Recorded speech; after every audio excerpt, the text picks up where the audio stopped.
शून्य से ईश्वर स्तर तक। अध्याय 3180। नमस्कार, आप कहानी में खो जाएं उससे पहले चैनल को सब्सक्राइब करें और नोटिफिकेशन ऑन करें। धन्यवाद। ये जिवेन ने अचानक अपनी आंखें खोली। उसके शरीर से दिव्य प्रकाश चमक रहा था और उसके बाल हवा में लहरा रहे थे। उसके हाथ में ऐविसी तलवार चमक रही थी और उसने सीधे उसकी ओर इशारा किया। तलवार की चमक सीधे बाहर निकली, जो एक भयानक हमले में बदल गई। भाला और तलवार की चमक मौके पर ही टकरा गई और महान दाव की आवाज फूट पड़ी, जैसे धातु के टकराने की आवाज दाव पैटर्न के हलकों में बदल गई जो बह गई। ये सबसे शक्तिशाली सम्राटों के बीच टकराव था और आकाश गिर रहा था और पृथ्वी टूट रही थी। थंडर सम्राट ने थंडर झील पर प्रभुत्व जमा लिया था और वह कभी किसी से नहीं डरता था। उन्होंने सीधे तौर पर इस हमले में अपनी सारी ताकत लगा दी। गड़गड़ाहट। सभी ने केवल गड़गड़ाहट की आवाज सुनी और मार्शल सम्राट स्वर्ग का आधे से अधिक हिस्सा ढह गया। यह महसूस करते हुए कि आकाश गिरने वाला था, हर कोई तुरंत घबरा गया और पीछे हट गया। लेकिन जल्द ही उन्होंने पाया कि इस समय मानव सम्राट और फेगई कबीले ने आकाश को स्थिर करने के लिए कार्रवाई की थी, ताकि फैलती शक्ति पूरे मार्शल सम्राट स्वर्ग को न डुबो दे। यह मार्शल सम्राट स्वर्ग भी था जिसे ये जिवेन ने बनाया था। यदि यह मार्शल सम्राट स्वर्ग होता जो असंख्य स्वर्गों के बीच विश्व वृक्ष के अंकुर पर आधारित होता, तो इस स्तर का पतन बिल्कुल नहीं होता। यहाँ तक कि दिव्य गुरुओं के बीच लड़ाई भी इसका सामना करने में सक्षम होगी। जोर जोर से धक्के। जबकि हर कोई अभी भी सदमे की स्थिति में था, उन्होंने केवल थंडर सम्राट को बार बार पीछे हटते देखा। उसका हर कदम शून्य में एक विशाल पदचिह्न छोड़ गया, मानो उसका हर कदम पूरी दुनिया को रौंद देगा। उसका शरीर एक भयानक शक्ति को सहन कर रहा था और उसकी भुजाएं हल्की हल्की कांप रही थी। ये जिवेन के साथ इस टकराव में वो पूरी तरह से नुकसान में था। ऐसा लगा मानो वह किसी इंसान से नहीं, बल्कि किसी इंसान जैसे जानवर से लड़ रहा हो। भौतिक साधना के मामले में ये जिवेन निस्संदेह उन सभी लोगों के बीच पूर्णता के शिखर पर था जिन्हें वह जानता था। वह लगातार कुछ कदम पीछे हट गया और अंततः इस बल से छुटकारा पा लिया। उसके भाले की नोक अभी भी कांप रही थी और कंपकंपी की आवाज निकाल रही थी। और इस समय उसके सांस लेने का इंतजार किए बिना ये जिवेन आखिरकार चले गए। वह अपने बादल बिस्तर से चला गया और उसका पूरा शरीर अपने पंख फैलाए हुए चट्टान की तरह उछल पड़ा। एक ड्रैगन के उठने और एक फीनिक्स के गिरने के साथ वह पहले ही थंडर सम्राट के सामने आ चुका था। थंडर सम्राट की तुलना में ये जिवेन अभी प्रभाव से बिल्कुल भी प्रभावित नहीं हुआ था। इतनी तेजी। आसमान हिलाने वाले गड़गड़ाहट सम्राट की आंखें आश्चर्य से चमक उठी। उन्होंने जिस थंडर लॉ की खेती की थी उसकी गति भी अद्वितीय थी। हालांकि ये जिवेन की गति उस थंडर लॉ की गति से भी तेज थी जो उसने विकसित किया था। यह उनकी उम्मीदों से परे था। ये जिवेन अभी अभी अपनी गति पकड़ने और उसे गंभीर रूप से घायल करने में सक्षम थी। उन्होंने पहले ही कुछ सुराग बता दिए थे, लेकिन उस समय उनके पास इस बारे में सोचने का समय नहीं था। अब जब उसने इसके बारे में सोचा तो उसे अपने दिल में झटका लगा। जल्दी करो और झुक जाओ, ये जिवेन ने जोर से चिल्लाया और उसके शरीर का खून एक झटके में चरम पर पहुंच गया। पिछले झटके की तुलना में ये बिल्कुल अतुलनीय था। एक पल में ऐसा लगा मानो समय की पूरी नदी ही जम गई हो। इस शक्ति के क्षरण के तहत सब कुछ जम गया था। ये क्षण अनंत काल जैसा लगा। स्काई शेकिंग थंडर सम्राट केवल अपने भाले को वापस ले सकता था और जल्दी से ब्लॉक कर सकता था। बजना। एक तेज दहाड़ सुनाई दी और एक और आश्चर्यजनक दाव पैटर्न सभी दिशाओं में फैल गया, जो अपने साथ एक भयानक ताकत लेकर आया। गर्जन की शक्ति अमर। आसमान हिलाने वाले गड़गड़ाहट सम्राट को अचानक पहले से भी अधिक आश्चर्यजनक और भयानक शक्ति फैलती हुई महसूस हुई। वह अपनी मार्शल शक्ति को बढ़ाने के लिए केवल अपने ही कानून को कठिनाई से हिला सका। ये जिवेन की विशाल शक्ति का विरोध करने के लिए थंडर लॉ उसके पूरे शरीर में फैल रहा था। इस समय वह प्रतिकार करने की शक्ति पूरी तरह खो चुका था। ये ज़िवेन द्वारा पहल करने के बाद उन्होंने इसे पूरी तरह से लाभ में बदल दिया। ये ज़िवेन द्वारा प्रकट की गई शक्ति का विरोध करने के लिए उसे अपना सर्वश्रेष्ठ प्रयास करना था। उसने कभी भी अपनी युद्ध शक्ति को इस तरह सीमा तक नहीं बढ़ाया था। गड़गड़ाहट की शक्ति दुनिया में हर जगह थी, लेकिन फिर भी ऐसी टक्कर में वह केवल अपने पैरों का उपयोग करके अद्भुत शक्ति को लगातार दूर कर सकता था। मार डालो, मेरे लिए तोड़ दो। इससे पहले कि वह खत्म करता, ये ज़िवेन ने फिर से अपनी तलवार से हमला कर दिया। तो ज़िवेन की गति और भी तेज थी। ऐसा जान पड़ता था कि उसका सारा शरीर जल रहा है और स्वर्णिम रक्त ज्वाला की भांति जल रहा है। इस समय ऐसा लग रहा था कि ये ज़िवेन दुनिया के साथ एकीकृत हो गया है और फिर से एक हो गया है। एक अद्भुत परिवर्तन और विकास हुआ, मानो कोई व्यक्ति पथ में बदल गया हो और उसका पूरा शरीर नीचे दब रहा हो। टकराना। अद्भुत शक्ति के साथ स्काई शेकिंग थंडर सम्राट के लंबे भाले के नीचे एक और तलवार कट गई। भयानक शक्ति ने रास्ते की लहरों को हिलाकर रख दिया और बाहर निकल गई। पफ। स्काई शेकिंग थंडर सम्राट ने आखिरकार मुंह से खून उगल दिया। लगातार टक्करों में उसके सीने में खून बढ़ता जा रहा था और आखिरकार वह उसे नियंत्रित नहीं कर सका। वह पीछे भी नहीं हट सका।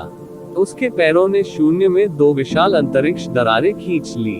उसने शक्ति को तितर बितर करने के लिए पीछे हटने की हिम्मत नहीं की, क्योंकि अगर उसने एक कदम भी आगे बढ़ाया तो वह अपना बचाव नहीं कर पाएगा और वह मौके पर ही उड़ जाएगा।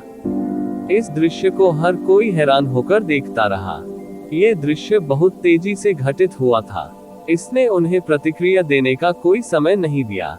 वे केवल ये देख सकते थे कि स्काई शेकिंग थंडर सम्राट को ये ज़िवेन के हाथों एक बड़ा नुकसान हुआ था। वह बार बार पराजित हुआ था। बहुत तेज, बहुत तेज। कोई नहीं जानता था कि आखिर ऐसा वाक्य किसने दिया, लेकिन हर किसी के मन में यही एकमात्र विचार था। वे इस समय और कुछ नहीं कह सकते थे। स्थिति बहुत तेजी से बदली और उनके पास बिल्कुल भी समय नहीं था। ऐसा सहज ज्ञान युक्त विचार ही प्रत्यक्ष रूप से सामने आया। बुरा नहीं, तुम मेरी तलवार के 2 वार झेल सकते हो। ये ज़िवेन जोर से हंसे। देखते हैं कि क्या तुम मेरी तीसरी तलवार का वार झेल सकते हो। तलवार की रोशनी चकाचौंध थी और शून्य में सब कुछ उबल रहा था। इस तलवार की रोशनी की हलचल के तहत सब कुछ उबलता हुआ लग रहा था। बजना। तलवार की गति सीमा तक बढ़ गई थी और अंततः वह कम हो गई। ऐसा लग रहा था जैसे तलवार की रोशनी ने दुनिया को तहस नहस कर दिया हो और हर चीज का उससे कोई मुकाबला ही नहीं था।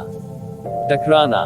स्काई शेकिंग थंडर सम्राट ने बमुश्किल अपने भाले को अपने सामने क्षैतिज रूप से रखा और इस घातक तलवार के हमले को रोक दिया।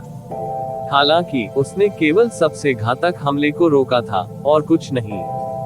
हालांकि उसके हाथ का भाला एक पल में ही गिर गया था। आखिरकार उसके हाथ खुद को संभालने में असमर्थ हो गए। वे पहले से ही खून से लथपथ थे और ये ज़िवेन की भयानक ताकत के नीचे बिखर गए थे। वह लंबा भाला बिल्कुल भी नहीं पकड़ सका। झटका। लंबा भाला एक उल्का की तरह था जो सीधे आसमान से गिरा और भयंकर रूप से जमीन में धंस गया। पूरी जमीन दसियों हजार मील के दायरे वाले एक भयानक गड्ढे में तब्दील हो गई थी और नीचे दिखाई नहीं दे रहा था। इस भाले की शक्ति से सबके हृदय जोरों से धड़कने लगे। ये किसी सम्राट भगवान की शक्ति नहीं थी। यदि कोई सम्राट भगवान अपनी पूरी ताकत से हमला करे तो वह वास्तव में पूरी दुनिया को डुबो सकता है। एक सम्राट भगवान की महिमा एक सम्राट भगवान के बल पर बनाई गई थी। उस प्रकार की चौंकाने वाली ताकत के बिना कोई भी महिमा नकली थी। इस समय हर कोई एक समस्या के प्रति अधिक गहराई से जागरूक था। ऐसा नहीं था कि स्काई शेकिंग थंडर सम्राट मजबूत नहीं था, लेकिन ये ज़िवेन बहुत मजबूत था। शक्तिशाली स्काई शेकिंग थंडर सम्राट को अभी भी ये ज़िवेन द्वारा दबाया जा रहा था। यह विशेष रूप से मानव सम्राट और फेगईशी द्वारा महसूस किया गया था। वे मार्शल सम्राट स्वर्ग के स्थान को फ्रीज करना चाहते थे और उन दोनों के बीच लड़ाई के परिणामों को नीचे के मानव विशेषज्ञों और अभिजात वर्ग को नष्ट नहीं होने देना चाहते थे। विशेष रूप से वे महसूस कर सकते थे कि उन दोनों के बीच लड़ाई का परिणाम कितना चौंकाने वाला था। बस जगह को जमा देने और परिणाम को अवरुद्ध करने से वे पहले से ही लहर दर लहर पर आने वाले भारी दबाव को महसूस कर सकते थे। यदि उनमें से केवल एक ही होता तो ये स्वयं को बचाने के लिए पर्याप्त से अधिक होता, लेकिन उन दोनों के बीच लड़ाई के परिणाम को पूरी तरह से रोकना मुश्किल होगा। सौभाग्य से यहाँ दो लोग थे, इसलिए वे कुछ दबाव साझा कर सकते थे।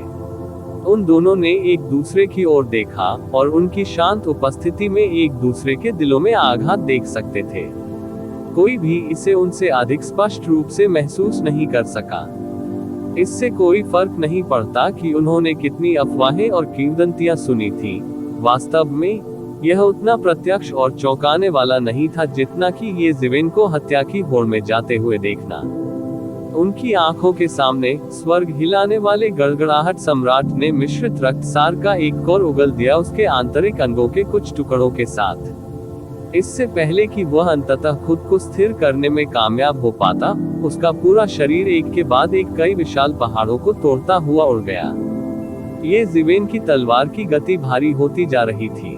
हालांकि उसने विसियस वेव्स 5 लेयर की जादुई शक्ति का उपयोग नहीं किया, लेकिन ये स्काई शेकिंग थंडर सम्राट को गंभीर रूप से घायल करने के लिए पर्याप्त था।